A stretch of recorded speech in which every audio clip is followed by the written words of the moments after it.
guys. How is everyone? Were you guys all drinking last night? I heard you were. I just as a drink. Some were drinking the night before too, Chris. That's crazy, bro. Oh, look at that. So you know, are people familiar with that photograph? Do you remember the news that hit? You might not know. It wasn't about me. It was about Kim's dress. It was well. Yeah. It depends on who was looking at the picture. So it could have went either way. Because I don't really like guys, and I think he's like smoking hot. I don't like guys either. So Chris, we had a quick chat. Yeah. It could have went a lot longer too. It did, yeah, for sure. Thank you for having me anyway, guys. I'm really pleased to be here. It's my first time to Vegas doing this kind of thing. Every time I came to Vegas before, it was with J-Lo for her show. So I was actually here in Caesar's Palace, in the stadium there. So it's really fun to be here and see all you guys celebrating hair. It's great. So we will go by the code of Vegas, that what happens with Chris Appleton in Vegas stays here. Okay, cool. So we'll break down and have an authentic chat. Yeah, for sure. Okay, break it down. Let's go. Well, I know one thing we had in common in our first chat is we both started in the industry at age 13. Yeah. And, obviously, we had different paths, but I know your mom and sister were major pushers and supporters of you becoming a hairdresser. Yeah. Yeah, I mean they were. I mean, I was just eager to do hair. I don't know why. I just was eager to do hair. I used to bribe my sister to let me cut her hair. And she didn't want me to cut it. I don't blame her. Because I do it with the kitchen scissors. But I just always was, I don't know, I was always intrigued by hair and how it changed the face or how it changed someone's mood. My mom probably got most of the trial stuff. Was anybody else in the industry in your family? No, not at all. No one's interested in hair. And quite honestly, when I said I was going to do hair back then, everyone was like, all right, you go. My brother played football. He was like the star boy. You know, he was like the golden child. And I'd just go off and go on the bus, go into town and go work in a salon. But I just knew I loved it. I just loved doing hair. I loved the transformation of it. I feel really grateful that I was like doing it then at such a young age because it enabled me to learn a lot to then go to Hollywood and do what I do. And a lot of people when I arrived were like, where's this guy come from? Like, is he, you know, why is he doing what, you know, people question like, why is he working with these people? How do you do that? And honestly, I think it's because, you know, it's not about your aesthetic, it's about what you actually do, and it's about doing good hair. And I had the experience of, I guess, working in a salon, you know, working at Fashion Week, doing the shows, and I put the work in, you know, put the work in. So you assisted in the salon, in the traditional type salon, right? Yeah. Crawl the ladder, became top producer. Yeah. And then so, what was the big break? Usually there's something, there's an event that just pushes you a little. The big break? I don't know if I ever had one. I don't know. What was the big break? What were some of the little ones then? Oh, there's many, I guess. I mean, I won a TV show. There was a TV show called, do you guys know English TV or no? Yeah. So there was, I don't know what you guys would like consider as like a popular TV show in America because I don't watch TV, but we had a TV channel called BBC One. It was the main channel, and then they had BBC Three, which is like its sister, and they did this competition, which was Hairdresser of the Year, something along those lines. And it was like a competition where someone got evicted every task. One task was like create the front cover of like a Vogue magazine, and the other one was like create an editorial hairstyle. And remember, we all had to line up after, and the lights would go on as one of us had to go. And, but I was fortunate enough to win it, and I guess I just used every opportunity I could to get to the next. Everything was like a spring week, you know, everything was just literally jumping to the next. I mean, we all have that capability, it's just about using it and doing something with it. So yeah, there was opportunities like that along the way for sure. That I kind of fell into. I wasn't necessarily looking for it, I just really wanted to do more hair and I wanted to do more, learn more. You know, I just always wanted to learn more, I wanted to know how to do more hair. So it's always about that pursuit of excellence and just that next level, next level.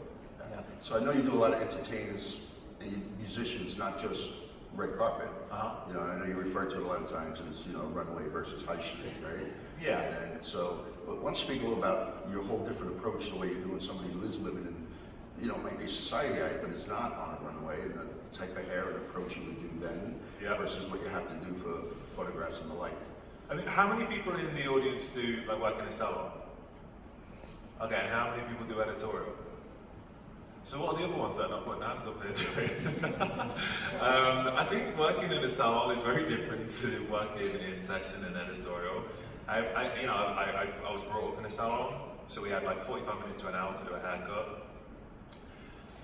It was interesting actually because I've worked in both, like I've worked in fashion, I've worked in hair, and when I took Kim Blonde, I got so many hairdressers commenting negatively about me taking, well, people are laughing, taking Kim Blonde, because all of a sudden people, you know, with black hair would come in and go, I want to have this blonde, and she can do it, so I can do it. Yeah. I've got so many DMs. Even Kim was like, all these hairdressers keep writing me and they're getting shady.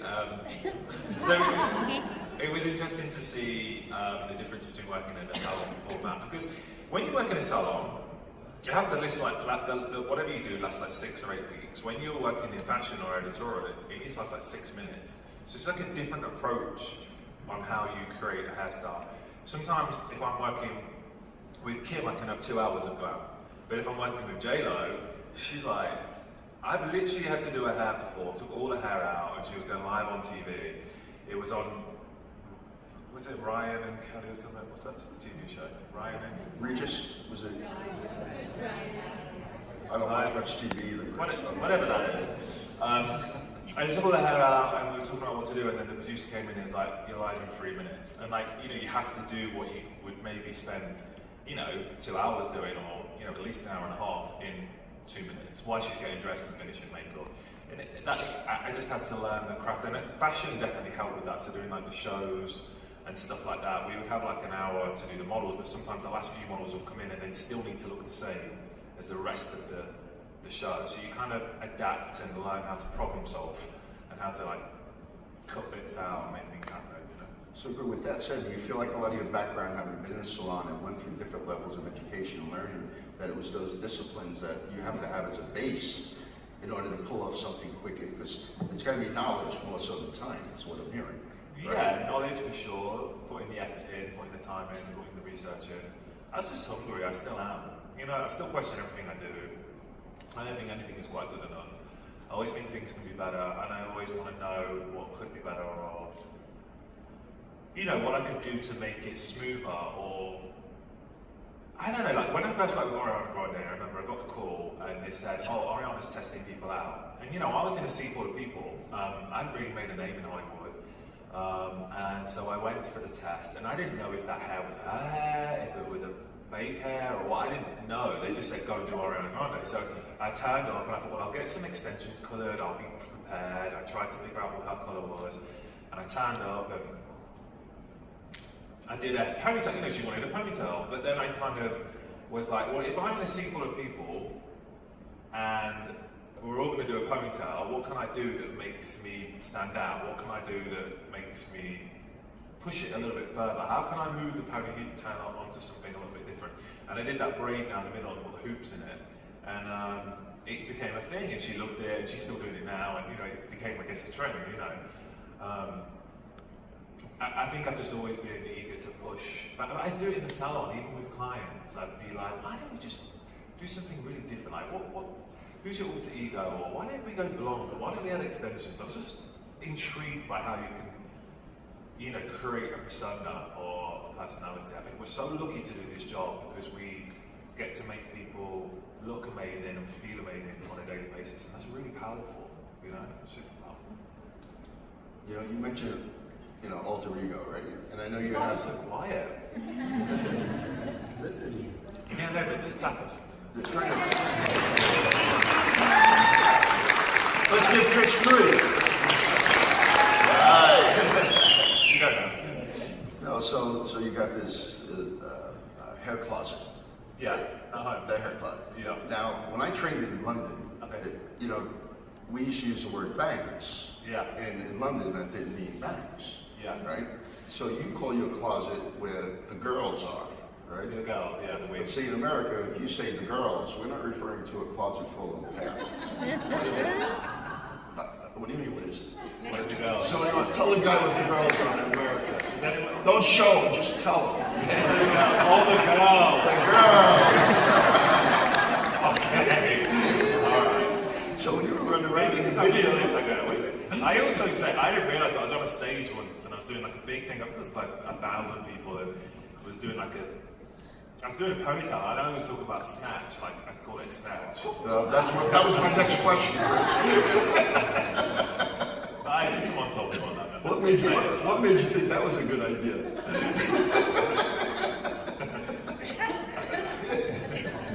I think my accent, I get away with it, maybe. Yeah. Oh. You're not sure what you said is what it is. It's what the accent helps. Mentors. Yep. Tell me about who they were, what they were, you know, earlier on, maybe later now, even more than one. I think originally, one of the biggest mentors I had was Vidal Sassoon when I was younger. I was really impressed by just his mark. You know what, there's a few people that made a difference. To think back, like when I was younger, one sounds really cheesy, but I'm not like ashamed to say it because it was a big inspiration, but Madonna back when I was a kid was the only kind of artist back then that did something different. Like she created like a look. So when she brought out that whole music thing, she was like a cowgirl. And I remember everyone going out and buying cowgirl boots. And it's when we had albums and people would do like follow the whole big look. And each album she brought out was a different person, like a different vibe. And you'd wait to see who that person was and people would buy into it. And I was always fascinated by that, how you can create a trend and people all of a sudden buy into it. And Vidal Sassoon had his signature, which was, you know, the precision cutting. No one else had that at the time. And that's what it became so known for. And I was really intrigued by, I used to go to London on courses and I would learn, you know, the precision cutting, and I would sit there cutting hair for, you know, you can sit there for like 4 hours doing a haircut, strand by strand, you know, the smallest sections, and just how the hair sits. And learning that craft for me was really, you know, important. And I guess once you know the rules, you can then break them. But Vidal Sassoon was really, really a big inspiration. And actually, I have a fun story about Vidal Sassoon. I never met him, but I did do a shoot. My first ever photo shoot I did. I was like, I feel like I've done these courses and I feel like I want to like do some pictures, you know, do like a photo shoot. So I did a photo shoot, and he got on the front cover of, it's called Hairdresser's Journal, I think. It's like our hairdressing magazine. Everyone goes to all the salons. I don't know what your equivalent is. It's like our modern salon. Okay, yeah. And I got on the cover on it, and the editor actually wrote me, and she forwarded me an email from Vidal Sassoon and said, you know, I've just seen the cover of this magazine, and I'd love for you to congratulate Chris Appleton on the cover because it's a, you know, beautiful cover. And it's just really like precise, like clean blonde bob with a bang. It's like really beveled under it. It just looked really cool, and stuff like that just been motivating me so much. You know, people are always looking. People are always looking at what you're doing. The first time I worked with J-Lo, I was on a music video with her, and I was doing her hair, and she turned around and said, you know, I've had my eye on you for a long time. And I didn't understand how she did. She didn't follow me on Instagram. She still doesn't follow me on Instagram, which is hilarious. She didn't want him to do her hair. She just had an eye on him for a long time. Yeah, she just had an eye on him. Yeah. But you know, people are, what my point is, like, it's such a small world and people are looking. So if you know, everyone goes to me, how do you do what you do? Well, just have it like a signature. Be authentic to your brand of who you are. Like, as Chris Appleton, it took time for me to figure out who I wanted to be or what I was, but I always came back to being known for like glass hair, the ponytail, and I think my hair is like luxury, quality. I like glossy hair. I like pushing things a little further and creating something different, but I always like to keep it beautiful. So you get to know what your thing is, and then put it out there and just stay true to it, you know.